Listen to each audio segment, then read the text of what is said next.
আমাদের মণ্ডপে উপস্থিত হয়েছে। আর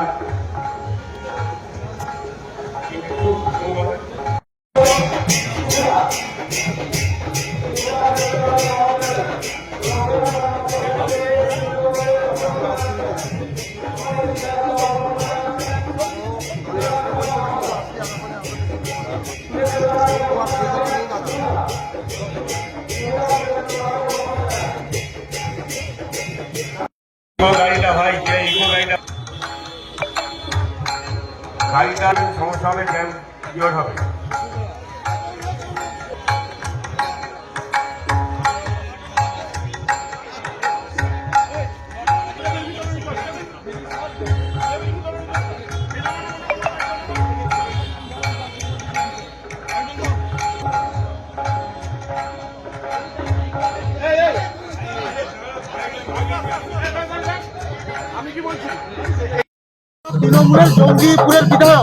তৃণমূলের জঙ্গিপুরের বিধায়ক, তিনি তৃণমূলের বিরুদ্ধে এই দুর্নীতির অভিযোগ করছে।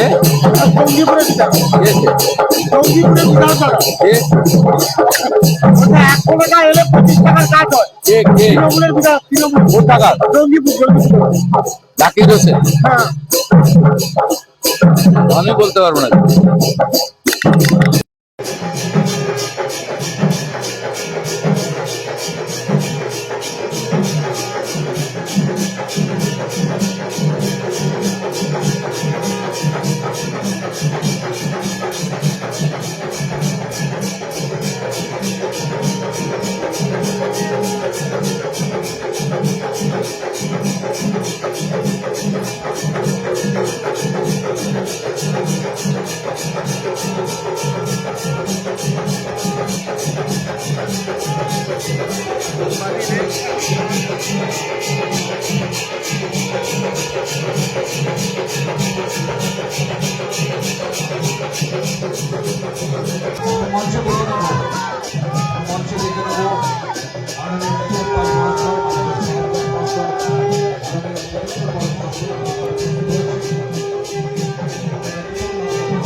সঙ্গে আমরাই করলাম।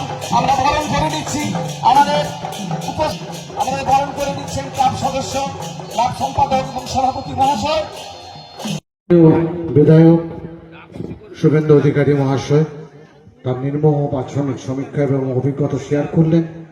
আবারও নন্দীগ্রাম টাউন ক্লাব সমাজসেবী সংস্থার পক্ষ থেকে আন্তরিক প্রীতি শুভেচ্ছা এবং অভিনন্দন জানাই।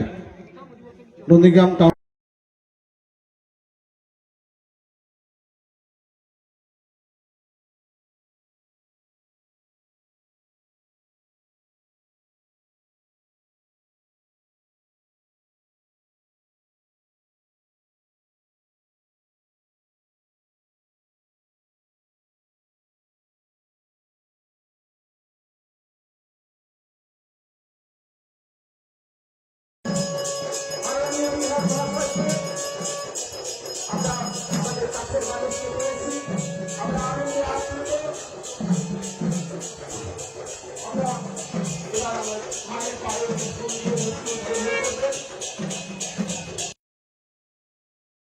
দীপাবলি এবং কালী পুজো সবাইকে শুভেচ্ছা।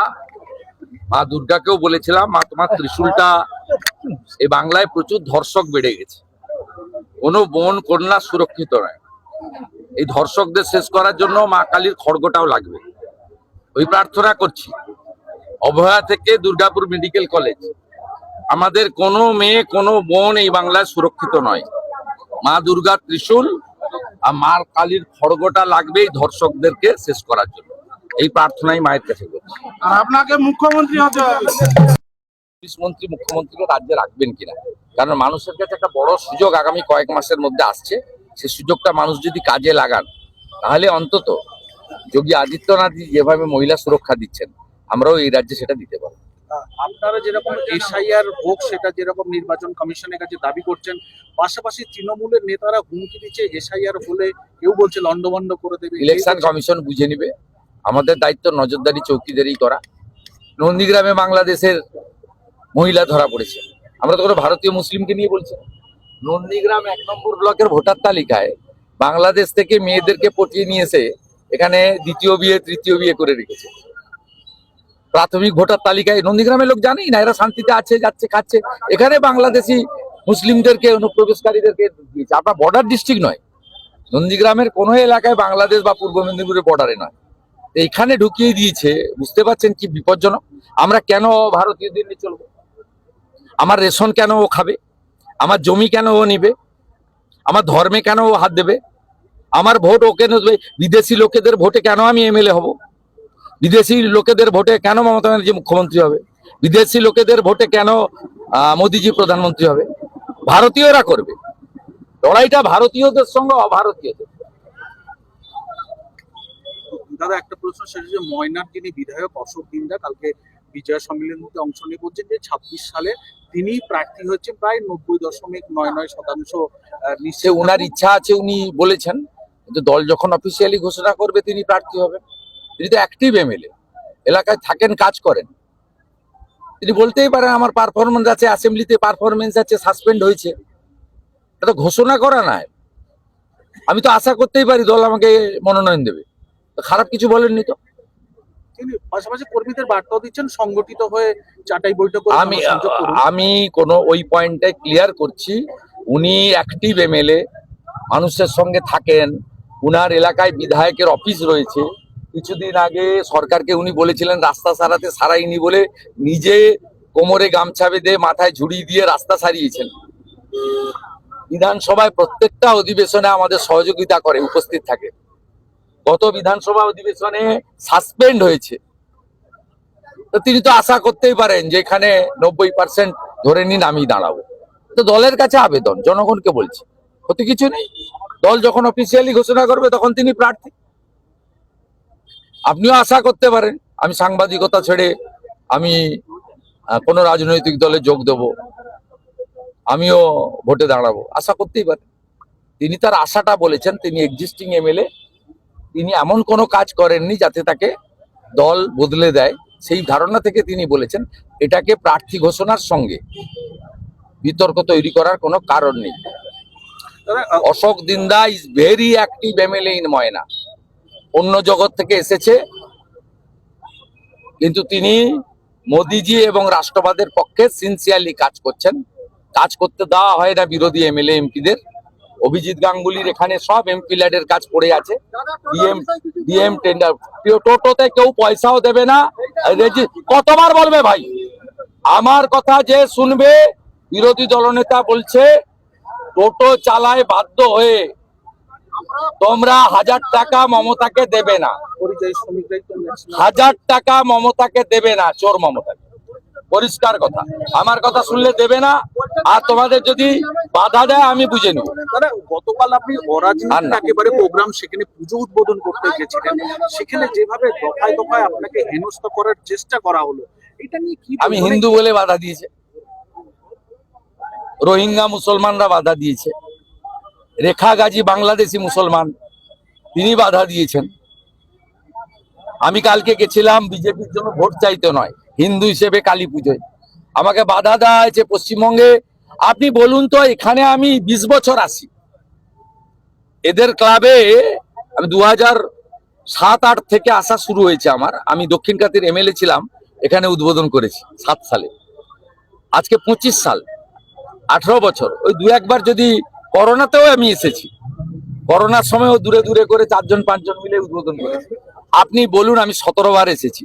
আমি কোনোদিন দেখিনি পুলিশ বলছে দুটো লোক রাখতে হবে যাতে মূর্তি ঠিক থাকে, মূর্তিকে চৌকি দিতে হবে, এই জিনিস ছিল। সিসিটিভি লাগাতে হয়েছে কেন? এরা ক পয়সা পায়? এখানে ইন্ডাস্ট্রি আছে নাকি চেয়ে চিনতে করতে ধার রয়ে যায় পুজো হওয়ার পরে? আর উনি তো শুধু দুর্গা পূজায় দেন, কালী পূজায় তো সরকারি সাহায্য পাওয়া যায় না। আপনি বলুন এদের সিসিটিভি লাগাতে হয়েছে। এগুলো তো আমি 2 বছর আগেও দেখিনি। আমি 23 সালে দেখছি, 24 সালে দেখছি, এবারে আরো বেশি করে দেখছি। মানে হিন্দুরা তো সুরক্ষিত নয়, সাথে সাথে হিন্দু দেবদেবীরাও সুরক্ষিত নয়। এটা প্রশাসন পুলিশ বলছে, এটাই দুর্ভাগ্য, এটাই দুর্ভাগ্য। হিন্দুদের ঐক্যবদ্ধ হতে হবে এবং রাষ্ট্রবাদী মুসলিমদেরও সাথে নিতে হবে।